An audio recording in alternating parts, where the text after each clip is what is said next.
नमस्कार। 2 बजे दोपहर 5 बड़ी खबर में आपका बहुत स्वागत है। मैं हूं आपके साथ ऋषभ राय। इसमें आपको पहली खबर दिखाएंगे उत्तर प्रदेश से, जहां यूपी में सत्ता संगठन के बीच सियासी खींचतान की खबरें लगातार सामने आ रही हैं। दूसरी बड़ी खबर होगी कर्नाटक से, जहां कर्नाटक की कांग्रेस सरकार ने अब प्राइवेट नौकरियों में कन्नड़ अस्मिता का दांव खेला है। तीसरी बड़ी खबर आपको बिहार से दिखाएंगे, जहां मुकेश सहनी के पिता जीतन सहनी की हत्याकांड मामले में बिहार पुलिस ने बड़ा खुलासा किया है। और चौथी बड़ी खबर होगी महाराष्ट्र से, जहां मुख्यमंत्री एकनाथ शिंदे ने देवशयनी एकादशी के मौके पर राज्य के युवाओं के लिए बड़ी घोषणा कर दी है। पांचवी बड़ी खबर उत्तराखंड से रहेगी, जहां शंकराचार्य स्वामी अभिमुक्तेश्वरानंद सरस्वती पर बद्रीनाथ केदारनाथ समिति के अध्यक्ष अजेंद्र अजय ने सनसनी फैलाने का आरोप लगाया है। तो ये 5 बड़ी खबरें दोपहर 2 बजे की, जहां पहली खबर आपको बताएंगे, जहां केशव प्रसाद मौर्य ने सोशल मीडिया पर पोस्ट किया है। आज सीएम योगी ने बैठक भी बुलाई थी, बैठक में शामिल नहीं हुए, लेकिन पोस्ट से लगातार सियासत गर्मा गई है और अब पार्टी के भीतर अंदरूनी कलह की स्थिति बयां हो रही है। और विस्तार से खबरों की ओर रुख करेंगे। पहली खबर आपको दिखाएंगे, जहां उत्तर प्रदेश में लोकसभा चुनाव परिणाम के बाद से ही बीजेपी के अंदर झटपटाहट देखने को मिल रही है। आज सीएम योगी ने चुनिंदा मंत्रियों के साथ एक बैठक बुलाई, लेकिन बैठक से ठीक पहले उप मुख्यमंत्री केशव प्रसाद मौर्य ने सोशल मीडिया प्लेटफॉर्म एक्स पर एक पोस्ट किया है। अपने सोशल मीडिया पोस्ट के जरिए केशव प्रसाद मौर्य ने कहा, संगठन सरकार से बड़ा है, कार्यकर्ताओं का दर्द मेरा दर्द है, संगठन से बड़ा कोई नहीं, कार्यकर्ताओं की गौरव है। लोकसभा चुनाव में मिली हार की समीक्षा के लिए योगी आदित्यनाथ की ओर से बुलाई गई बैठक में डिप्टी सीएम केशव प्रसाद मौर्य नहीं पहुंचे। केशव प्रसाद मौर्य को पोस्ट को लेकर सपा चीफ और यूपी के पूर्व मुख्यमंत्री अखिलेश यादव ने निशाना साधा। उन्होंने कहा कि बीजेपी की कुर्सी की लड़ाई की गर्मी में यूपी का शासन प्रशासन ठंडे बस्ते में चला गया है। बीजेपी दूसरे दलों में तोड़फोड़ की राजनीति करती थी, अब पार्टी के भीतर ही ये काम हो रहा है। इसी वजह से बीजेपी अंदरूनी झगड़ों के दलदल में धंसती जा रही है। तो अखिलेश यादव मौका नहीं छोड़ रहे हैं और जिस तरीके से पार्टी में केशव प्रसाद मौर्य की भूमिका नजर आ रही है, अब उसे लेकर अखिलेश यादव ने भी तंज कसा है। और इसी खबर पर और भी जानकारी लेंगे। लखनऊ से उत्तर प्रदेश स्टेट हेड वंदना रावत हमारे साथ जुड़ गए हैं। वंदना जी, जिस तरीके से केशव प्रसाद मौर्य दिल्ली पहुंचे थे जेपी नड्डा से मिलने और तमाम तरीके से सहमति असहमति का दौर पार्टी के भीतर नेताओं के बीच देखने को मिल रहा है, अब सवाल यह है कि जो बैठक बुलाई गई थी उसमें भी केशव प्रसाद मौर्य शामिल नहीं हुए और जो पोस्ट किया कि संगठन सरकार से बड़ा होता है, क्या इसके मायने? अखिलेश यादव तो कह रहे हैं कि जो दूसरी पार्टियों को तोड़ा करते थे, अब उनकी पार्टी के भीतर यह स्थिति हो रही है।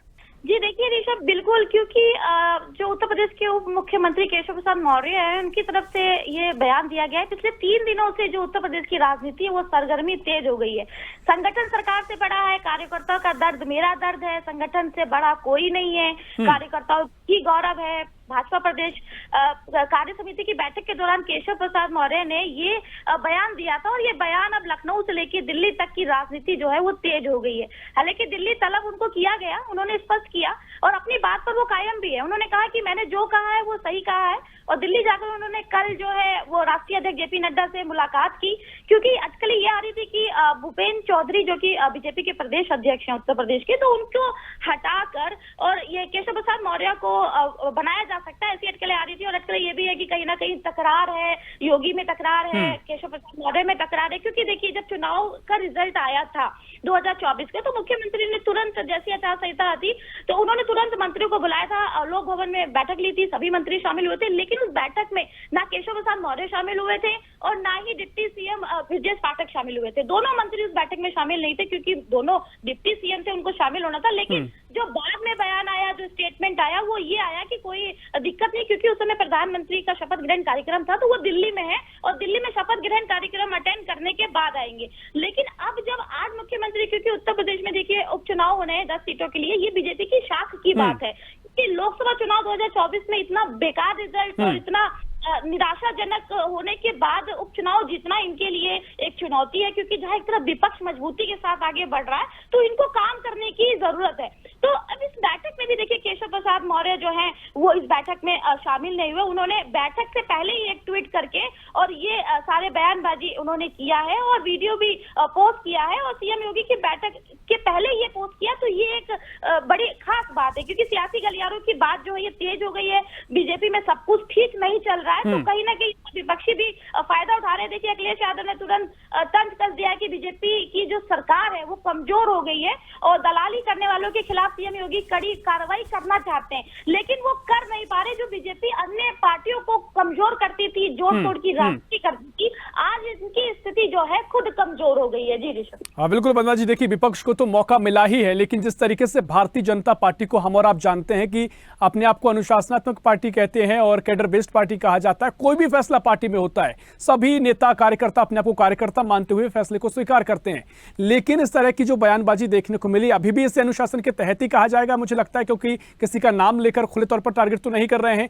लेकिन इस तरह की अगर जो बयानबाजी देखने को मिल रही है, सहमति असहमति के दौर देखने को मिल रहे हैं, या फिर क्या आरएसएस की बड़ी भूमिका इसमें नजर आती है, या पार्टी में कुछ बदलाव भी होगा और आगे किसी तरह की टूट फूट की स्थिति बन सकती है?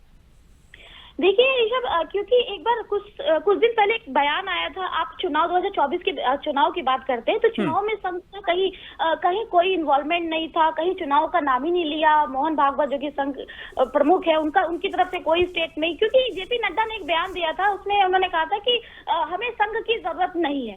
तो ये बयान कहीं ना कहीं महंगा पड़ा। तो इसी को क्योंकि संघ क्योंकि अहम भूमिका है, अगर हम बात करें कि संघ की एक शाखा बीजेपी है, तो अब क्योंकि 2024 का चुनाव भूपेश चौधरी को प्रदेश अध्यक्ष बनाया गया, मुख्यमंत्री योगी आदित्यनाथ रहे, उसके बाद डिप्टी सीएम बनाया गया केशव प्रसाद मौर्य को, लेकिन कहीं ना कहीं अंदरूनी कलह देखने को मिली, बैठकों में ना जाना, मतलब चीजें सही ना होना और रिजल्ट सामने आया। तो इससे कहीं ना कहीं बीजेपी, क्योंकि देखिए 365 दिन चुनाव लड़ती है और जोड़ तोड़ की राजनीति करती है। उत्तर प्रदेश में जहाँ ट्रिपल इंजन की सरकार थी, उसके बाद अगर 2024 में ऐसा रिजल्ट आया तो इसमें जरूर बीजेपी को काम करने की जरूरत है। और जाहिर सी बात है कि कुछ ना कुछ संगठन जो है इस पे जरूर फैसला लेगा, क्योंकि मुख्यमंत्री योगी आदित्यनाथ के समेत तमाम ऐसे मंत्री हैं जिनको दिल्ली तलब किया गया है। वही एक कटकली ये भी आ रही है कि जो 2027 का चुनाव होना है वो भूपेन्द्र चौधरी के फेस पे नहीं बल्कि केशव प्रसाद मौर्य के फेस पे लड़ा जाएगा, क्योंकि 2017 का जो चुनाव हुआ था वो उन्हीं के फेस पे लड़ा गया था।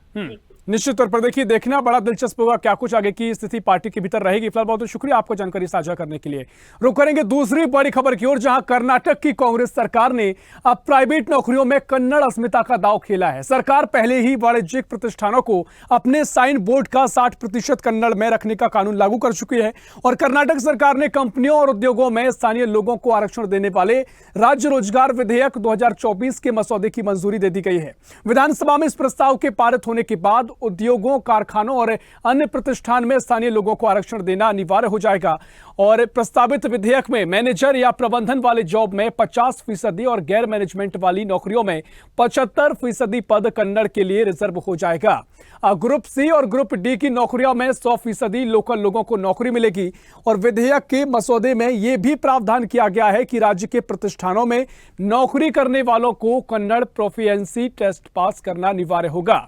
अगर किसी संस्थान का मैनेजमेंट कानून के प्रावधानों का उल्लंघन किया तो उन्हें 10,000 से 25,000 रुपए तक जुर्माना देना पड़ सकता है। और इसी खबर पर और भी जानकारी लेंगे। दिल्ली से हमारी सहयोगी तनु पालियान हमारे साथ लाइव जुड़ गए हैं। तनु, कांग्रेस की सरकार कर्नाटक में है और जिस तरीके से अब कन्नड़ अस्मिता का दांव कांग्रेस ने खेला है, जॉब में 50%, गैर मैनेजमेंट वाली नौकरियों में 75% तक कन्नड़ के लिए रिजर्वेशन दिया जाएगा। क्या कुछ कांग्रेस सरकार का ये पूरा प्लान है? कितना फायदा वहां के स्थानीयों को दिया जाएगा और क्या कुछ इस पूरी रणनीति के पीछे की वजह आप देख रहे हैं? जी बिल्कुल ऋषभ, देखिए जिस तरीके से आपने भी तमाम बातों का अभी जिक्र किया और कर्नाटक में अगर देखा जाए तो कांग्रेस की सरकार है और एक अब नया दाव जो है यहाँ पर चल दिया है कांग्रेस ने। कांग्रेस की जो मुख्यमंत्री है, कर्नाटक के जो मुख्यमंत्री हैं, उनका ये कहना है ऋषभ कि हम लोग जो है वो कन्नड़ के जो लोग हैं, जो वहां पर रहते हैं, स्थानीय लोग जो है उनको हम बढ़ावा देना चाहते हैं, उनको अपना स्टेट जो है वो ना छोड़ना पड़े और वो अपने यही रह के जो है वो स्किल्स हासिल कर सके, नौकरी हासिल कर सके, उनको अपना परिवार जो है वो ना छोड़ना पड़े। साथ ही उन्होंने जो ये बिल है Rishabh, Karnataka state employment of local candidates in the industries, factories and other establishment, ये जो बिल है इसका यही एक लाने का रीजन ये है कि जो कन्नड़ है उसको बढ़ावा दिया जाए। लेकिन देखिए इससे इफेक्ट क्या क्या हो रहा है। देखिए कर्नाटक की जो राजधानी है बेंगलुरु, उसमें IT हब है और देखिए BPO का बहुत बड़ा वहां पर काम है। तो ऐसे में अब ये जो प्रावधान लाया जा रहा है इसमें उसमें ये भी नॉर्म्स है कि कन्नड़ जो भाषा है वो भी आनी चाहिए, लिखना पढ़ना भी आना चाहिए, ये भी मैंडेटरी है। तो ऐसे में जो उत्तर भारतीय है, जो लोग बाहर से आते हैं, उनके लिए काफी डिफिकल्ट होने वाला है, क्योंकि उनको कन्नड़ लैंग्वेज नहीं आती है और किसी लैंग्वेज को सीखने में या कोई भी नई चीज सीखने में देखिए वक्त भी लगता है। तो ऐसे में अब जिस तरीके से जो मुख्यमंत्री उनका स्टेटमेंट सामने आया, उन्होंने ये बात कही, तो उसके ऊपर अब देखिए विरोध भी हो रहा है। जो वहां पर जो बड़े उद्यमी हैं, उनका साफ ये कहना है कि भाई इससे तो बहुत चीजें इफेक्ट करने वाली है, क्योंकि अगर आपको ऐसा करना है तो आपको इसके लिए शिक्षा अच्छी करनी पड़ेगी, आपको स्किल्स डेवलप करनी चाहिए ना। आपने तो ये एक बैन करने वाली चीजें कर दी है कि बाहर के लोग अगर आएंगे तो उनके लिए आपने इतने सारे नॉर्म्स रख दिए कि वो क्लियर ही नहीं कर पाएंगे, उनके लिए तो बड़ा मुश्किल हो जाएगा। क्योंकि देखिए आरक्षण इस तरीके से ग्रुप और सी और डी में 100% बताया जा रहा है ऋषभ, तो उसपे देखिए इफेक्ट जरूर देखा जा रहा है। और जो बड़े बड़े बिजनेसमैन है वो अब विरोध भी करने लगे हैं। वही मैं आपको एक प्रतिक्रिया भी बता दूं, जो बिजनेसमैन है टीवी मोहनदास, उनकी तरफ से एक स्टेटमेंट सामने आया, उन्होंने ये कहा कि सरकार से ये मांग हम कर रहे हैं कि उन्होंने जो ये आरक्षण को अनिवार्य करने के बजाय जो है वो स्किल पे, यानी कि जो कौशल विकास है, स्किल डेवलपमेंट है, उस पर ज्यादा खर्च करना चाहिए, उनको ट्रेनिंग पे खर्च करना चाहिए, पढ़ाई पे खर्च करना चाहिए। ये तो बहुत ज्यादा इफेक्ट करने वाली चीज है। तो देखिए विरोध भी लेकिन इसका सामने आने लगा है। लेकिन कांग्रेस ये चाहती है कि पॉलिटिकल व्यूज अगर इसको देखा जाए तो वहां पे जो कन्नड़ के लोग हैं उनको स्ट्रॉन्ग किया जाए, क्योंकि अगर बाहर से जो लोग आएंगे वो बीजेपी के वोटर्स हैं, ऐसा कांग्रेस को लगता है कि वो बीजेपी को वोट करते हैं। तो इसको पॉलिटिकल अगर एंगल से देखा जाए तो कांग्रेस ये चाहती है कि हमारी जो जीत है वो बरकरार रहे और कन्नड़ के जो निश्चित तौर पर तनु देखिए कई राज्यों में इससे पहले हमने देखा भी है कि सरकारी नौकरी में जरूर जो राज्य के कहीं की छात्र हैं, युवा हैं, उनको जरूर यहाँ पर आरक्षण की व्यवस्था देखने को मिलती है। लेकिन इस आधार पर कि पूरे प्राइवेट नौकरियों में भी 100% कन्नड़ के लोगों को यहाँ पर आगे ला जाए और दूसरे राज्यों के जो है उनको कन्नड़ आना जरूरी हो, इसके लिए प्रावधान अगर ऐसे किए जा रहे हैं तो वाकई में विरोध तो यहाँ पर देखने को मिल रहा है। देखने में महत्वपूर्ण होगा क्या तस्वीर आगे नजर आएगी। फिलहाल बहुत शुक्रिया आपका तमाम जानकारी साझा करने के लिए। और रुक करेंगे अगली बड़ी खबर की ओर, जहां मुकेश सहनी के पिता जीतन सहनी की हत्याकांड मामले में बिहार पुलिस ने बड़ा खुलासा किया है। पुलिस ने बताया कि हत्या वाली रात सहनी के घर 4 संदिग्ध लोग पहुंचे थे। इन चारों को पुलिस ने हिरासत में लिया है और उन सभी से पूछताछ की जा रही है। दरभंगा के एसएसपी जगुनाथ रेड्डी ने बताया कि 4 में से 2 को जीतन सहनी ने पैसा उधार दे रखा था, यानी कर्ज दिया था, और एक ने पैसों के लिए अपनी बाइक जीतन के पास गिरवी रखी थी और इसी बात को लेकर चारों बाइक को छुड़ाने की बात करने पहुंचे थे। पुलिस की माने तो आरोपियों की 2 दिन पहले ही जीतन कहासुनी भी हुई थी, जीतन से कहासुनी हुई थी और कहासुनी में उन दोनों की जीतन को धमकी भी दी थी। पुलिस ने चारों संदिग्धों को गिरफ्तार कर लिया, हिरासत में लिया है और उनसे पूछताछ में कई अहम जानकारी भी पुलिस को मिली है। गिरफ्तार किए गए संदिग्धों का मोबाइल फोन खंगाला जा रहा है और जीतन सहनी के साथ उन सभी के पैसे लेन समेत कई बिंदुओं पर भी पूछताछ की जा रही है। और इसी खबर पर और भी जानकारी लेंगे। बिहार ब्यूरो चीफ धर्मेंद्र कुमार हमारे साथ लाइव जुड़ गए हैं।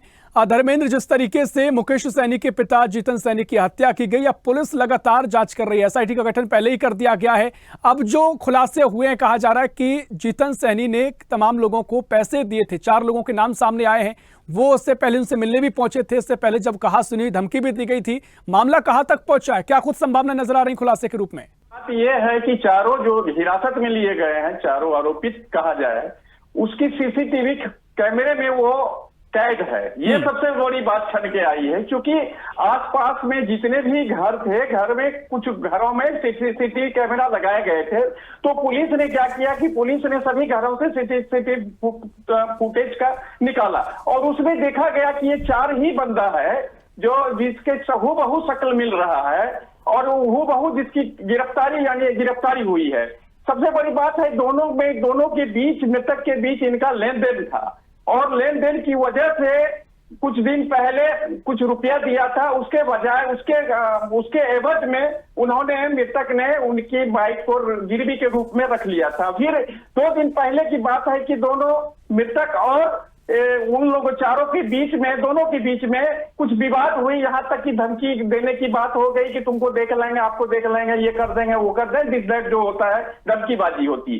धमकीबाजी होने के बाद फिर जो ये रात की घटना, मंगलवार की जो रात की घटना घटित हुई थी, उसमें से सीसीटीवी फुटेज लगभग चारों को हूबहू देखा जा रहा है, मिलान किया जा रहा है। और वही पुलिस पदाधिकारी का कहना है कि उस समय का जो स्थिति है, उस समय का टावर का भी लोकेशन दिया खोजा जा रहा है और बाकी नहीं खोज लिया गया है कि उस स्थिति में उस समय का उस 10 बजे रात्रि का लगभग 11 बजे रात्रि का उस घर के पास कितने लोकेशन टावर का एक्टिव था और उस घर में थी। तो सबसे बड़ी आज के तारीख में अनुसंधान तो जो होता है हो ही रहा है, लेकिन आधुनिक वैज्ञानिक तरह का अनुसंधान है, इसमें छुपने और बहानेबाजी की बात नहीं होती है, चूंकि वो सब प्रमाणित होता है और प्रमाणित दिख रहा है। तो यही कारण है कि पुलिस थोड़ी सी राहत की सांस ली है, क्योंकि हाई प्रोफाइल का ड्रामा है। आप जान ही रहे हैं कि वीआईपी का सुप्रीमो मुकेश सहनी है, उनकी पिता की हत्या हुई है। तो ये जाहिर सी बात है कि बिहार में एक उबाल, मैंने राजनीतिक गलियारों में उबाल है और सभी एक स्वर से उन्होंने कहा कि इसकी कड़ी भगसैंधन की यहाँ के बिहार के मुख्यमंत्री ने भी संवेदना व्यक्त करते हुए उन्होंने डीजीपी से भी इस सारी बातों को करते हुए कहा कि इसको तत्काल जो भी इस घटना में शामिल है उनकी गिरफ्तारी की जाए। वहीं पप्पू यादव भी जान ही रहे, पप्पू यादव सांसद, वो भी पहुंचकर उनके मुकेश सहनी से मिलकर सांत्वना दिया। उसके बाद उसमें घटना में शामिल आरोपियों को शीघ्र से गिरफ्तारी करने की मांग की है। लेकिन सारी बात है, पक्ष हो या विपक्ष हो, क्योंकि सबका कहना है कि पॉलिटिकल में, राजनीतिक में हत्या बर्दाश्त नहीं की जाएगी, कोई भी हो, किसी का हो, क्योंकि यही कारण है कि पक्ष विपक्ष दोनों एक साथ होके यही कह रहा है कि इसकी जो भी हो, इसमें जो भी जहां तक जाना पड़े पुलिस को तक जाना पड़े, लेकिन हाँ, निर्दोष नहीं इसमें आना चाहिए। ये भी कुछ बातें आ रही है कि निर्दोष व्यक्ति को इसमें नहीं फंसाया जाए, लेकिन जो इसमें दोषी है तो उसको कठोर से कठोर सजा हर हाल में मिलनी चाहिए, सत्ता पक्ष हो या विपक्ष हो। जी निश्चित तौर पर धर्मेंद्र, जैसा कि आपने जिक्र भी किया कि हाई प्रोफाइल मामला भी है और इसी आधार पर जल्दी कार्रवाई भी की जा रही है, बिना समय गवाए कार्रवाई को अंजाम तक पहुंचाया जा रहा है। लेकिन जो सवाल खड़े हुए हैं वो लगातार चर्चा का विषय है कि बिहार में जंगल राज को लेकर जो तस्वीरें दिखाई दे रही हैं उसका अब क्या कुछ कानून व्यवस्था आगे स्थिति रहेगी, कितना दुरुस्त से किया जाएगा, ये भी देखना महत्वपूर्ण है। फिलहाल बहुत शुक्रिया आपका जानकारी साझा करने के लिए। रुक करेंगे अगली बड़ी खबर की ओर, जहां महाराष्ट्र के मुख्यमंत्री एकनाथ शिंदे ने देवशयनी एकादशी के मौके पर राज्य के युवाओं के लिए एक बड़ी घोषणा की है, यूं कहें कि बड़ा तोहफा दिया है। दरअसल सीएम ने पंढरपुर में ऐलान किया कि 12वीं पास छात्रों को 6,000 रुपए महीना और ग्रेजुएशन कर चुके युवाओं को 10,000 रुपए महीना की राशि सरकार की ओर से दी जाएगी। सरकार का यह कदम छात्रों की सहायता करने, बेरोजगारी को कम करने के उद्देश्य से लिया गया है और यह फैसले से उद्योग में कुशल युवाओं की संख्या बढ़ेगी। प्रशिक्षुता करते समय यानी प्रशिक्षण लेते समय छात्रों को इस वजीफे से बहुत लाभ मिलेगा। और इस दौरान मुख्यमंत्री ने इस बात पर भी जोर दिया है कि उनकी सरकार बेरोजगारी को दूर करने, राज्य के युवाओं का समर्थन करने के लिए प्रयासरत है। शिंदे ने कहा कि छात्रों को 1 साल के लिए प्रशिक्षुता करने के लिए यह पैसा मिलेगा, इसके बाद उन्हें कार्य का अनुभव हो जाएगा, जिससे उन्हें नौकरी हासिल करने में मदद मिलेगी। और इसी खबर पर और भी जानकारी लेंगे। मुंबई से ब्यूरो चीफ राहुल पुजारी हमारे साथ फोन लाइन पर जुड़ गए हैं। राहुल, प्रदेश की एकनाथ शिंदे सरकार ने युवाओं को बड़ा तोहफा दिया है और अब उनको वजीफा दिया जाएगा, वो भी तब जब वो नौकरी के लिए प्रशिक्षण ले रहे होंगे। प्रशिक्षण के बाद जरूर वो नौकरी उनको मिल जाएगी, लेकिन कितनी बड़ी घोषणा, क्या युवाओं को लेकर आगे किस तरीके से रुझान देखने को मिलेगा? और हालांकि महत्वपूर्ण बात सबसे ये है कि कुछ ही महीनों बाद जल्दी ही आगामी समय में विधानसभा चुनाव होने हैं, उसको लिहाज से कितना बड़ा ये दाव शिंदे सरकार का देखने को मिल रहा है? सब बता दो, जिस तरह से एकनाथ शिंदे ने युवाओं के लिए जो तोहफा दिया है, पूरी तरह से इलेक्शन मोड में आ चुकी है एकनाथ शिंदे और बीजेपी सरकार। इससे पहले कोई घोषणा नहीं की थी, लेकिन युवाओं के वोट बैंक बहुत ज्यादा महाराष्ट्र में है।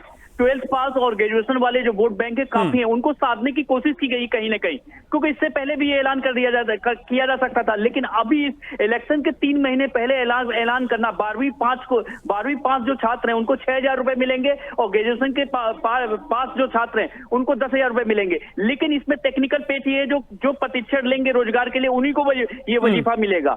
तो ये पेज समझने वाली बात। और बहुत ज्यादा संख्या में इस समय वोटर आईडी बनी थी 18 साल से उम्र वालों की, तो उसको देखते हुए कहीं ना कहीं नजर थी सभी पार्टियों की, तो उसको देखते हुए पूरी तरह बजाने की कोशिश की गई कि 12वीं पास के जितने भी छात्र हैं और ग्रेजुएशन पास हैं, तो वो वोट बैंक की राजनीति पूरी दिखती नजर आ रही है, जिस तरह से चाहे जो भी पार्टी हो। आज एकनाथ शिंदे ने जिस तरह से कोडीपुर में जो एकादशी वाले दिन जो ऐलान किया है, लेकिन महाराष्ट्र के लिए तो बहुत बड़ी बात है, जो युवाओं के लिए, बेरोजगार युवाओं के लिए, कि 10,000 और 6,000 रुपए मंथली काफी माने रखता है इस समय बेरोजगारी के समय। बिल्कुल तो राहुल, इससे पहले हमने मध्य प्रदेश में देखा था जब शिवराज सिंह चौहान मुख्यमंत्री थे और युवाओं को सीखो कमाओ योजना की सौगात दी गई थी, यानी जो काम करके सीखें और वहां पर सरकार पैसा भी देगी, और यही लगभग राशि उनको मिलती थी। सरकार भी बनी, फायदा भी मिला, और अब वही स्थिति महाराष्ट्र में देखने को मिल रही है। देखना महत्वपूर्ण हो कितना फायदा शिंदे सरकार को मिलेगा। फिलहाल बहुत शुक्रिया आपका जानकारी साझा करने के लिए। और अब बात पांचवी और आखिरी बड़ी खबर की, जहां शंकराचार्य स्वामी अविमुक्तेश्वरानंद सरस्वती पर बद्रीनाथ केदारनाथ समिति के अध्यक्ष अजेंद्र अजय ने सनसनी फैलाने का आरोप लगाया है। इसके साथ ही अजय ने शंकराचार्य को सुप्रीम कोर्ट जाने के लिए भी चैलेंज किया है, चुनौती दी है। यह मामला शुरू तब हुआ जब बीते दिनों ज्योतिर्मठ के शंकराचार्य स्वामी अविमुक्तेश्वरानंद सरस्वती ने केदारनाथ मंदिर से 228 किलो सोना गायब होने का दावा किया था, जिसे लेकर काफी चर्चा भी हुई है। और इसी के जवाब में मंदिर समिति के अध्यक्ष अजेंद्र अजय ने कहा कि शंकराचार्य सनसनी फैलाते हैं, उन्हें अब चर्चा में बने रहने की आदत हो गई है। स्वामी अविमुक्तेश्वरानंद की आदत है कि रोज प्रेस वार्ता करें, आरोप लगाएं। इसी मामले पर अजय ने शंकराचार्य को सुप्रीम कोर्ट जाने का चैलेंज दिया है, चुनौती दी है। और इसी खबर पर और भी जानकारी लेंगे। देहरादून ब्यूरो चीफ अवनीश गुप्ता हमारे साथ फोन लाइन पर जुड़ गए हैं। अवनीश जी, अविमुक्तेश्वरानंद सरस्वती पर आरोप लगाए गए हैं और जो केदारनाथ बद्रीनाथ की समिति के अध्यक्ष हैं, उन्होंने आरोप लगाए हैं, कहा कि सनसनी फैलाने की आदत हो गई है शंकराचार्य अविमुक्तेश्वरानंद सरस्वती को। यहाँ पे लगातार जिस तरीके से अभी बात करें, यहाँ पे जो केदारनाथ की बात चल रही थी, उसके जो मंदिर यहाँ पे जो है दिल्ली के अंदर बनाने की बात चल रही थी, केदारनाथ धाम के नाम को लेकर यहाँ पे बवाल हुआ। हालांकि जो है उसको बाद में जो है स्पष्टीकरण दिया गया कि ये खाली मंदिर है, कोई धाम की बात नहीं है, और जो केदारनाथ धाम है वो केदारनाथ धाम ही रहेगा। ये तमाम चीजों को लेके जो वहाँ पे जिस तरीके से, और खास करके अगर शंकराचार्य की बात करें, अविमुक्तेश्वर यहाँ पे जो है वो ज्योति पीठ के, उन्होंने ये सीधा ही जो है यहाँ पे आरोप लगा दिया था कि पहले कि यहाँ पे उसको, क्योंकि धरने प्रदर्शन पे भी वो बैठे थे मंदिर को लेकर, परंतु अब जो है उन्होंने पीछे जो है यहाँ पे काफी जो है, आपको याद होगा पिछले दिनों का काफी यहाँ पे जो है इसको लेकर राजनीति भी हुई थी कि जो है केदारनाथ धाम के अंदर जो सोना है 228 किलो वो वहां से गायब हो गया, और इसको लेकर जो है समिति के ऊपर आरोप भी लगाए थे इसको लेके। हालांकि विपक्ष ने भी जो है काफी यहाँ पे तंज करता था, सरकार को कटघरे में जो है यहाँ पे जवाब मांगा था सरकार से। तमाम चीजों को लेके राजनीति लगातार चलती रही थी। अभी पिछले दिनों जो अविमुक्तेश्वर जो है यहाँ पे जो शंकराचार्य, उन्होंने फिर एक बार जो है शिकूफा छोड़ दिया है। उन्होंने आरोप लगाया कि 228 किलो सोना गायब है, जिसको लेकर जो मंदिर समिति के अजय अजेंद्र हैं, उन्होंने बाकायदा आप जो है यहाँ पे जो है शंकराचार्य को जो है चैलेंज किया है कि आप जो है इस मामले को लेकर आप सुप्रीम कोर्ट जा सकते हैं, और हमें आपकी जो है यहाँ पे इंतजार रहेगा कि आपने चैलेंज स्वीकार किया या नहीं किया। और इस तरीके के अनर्गलन बयानबाजी से आप जो है यहाँ पे अपना पल्ला झाड़ नहीं सकते, और आपकी जो है एक आदत बन गई है कि लगातार आप जो है निश्चित तौर पर देखिए सुप्रीम कोर्ट जाना की चुनौती उन्होंने दी है, और मुझे लगता है आगे भी शायद बार पलटवार का सिलसिला यहाँ पे आगे गरमाए। देखना महत्वपूर्ण क्या स्थिति आगे बनती है। फिलहाल बहुत शुक्रिया अवनीश जी आपका जानकारी साझा करने के लिए। तो उत्तराखंड में लगातार मंदिर को लेकर भी शंकराचार्य और समिति के अध्यक्ष के बीच में वार पलटवार देखने को मिल रहा है। इसके साथ ही आपको हमने दिखाया कि बिहार में भी मुकेश सैनी के पिता की हत्या के मामले में अब खुलासे हो रहे हैं, और इसके साथ ही यूपी की बात करें तो यूपी में भी लगातार यहां पर बीजेपी के भीतर सब कुछ ठीक नहीं चल रहा है। तो फिलहाल 2 बजे दोपहर 5 बड़ी खबर में इतना ही। देश प्रदेश की और भी खबरों के लिए देखते रहिए स्वदेश न्यूज, सबसे पहले देश।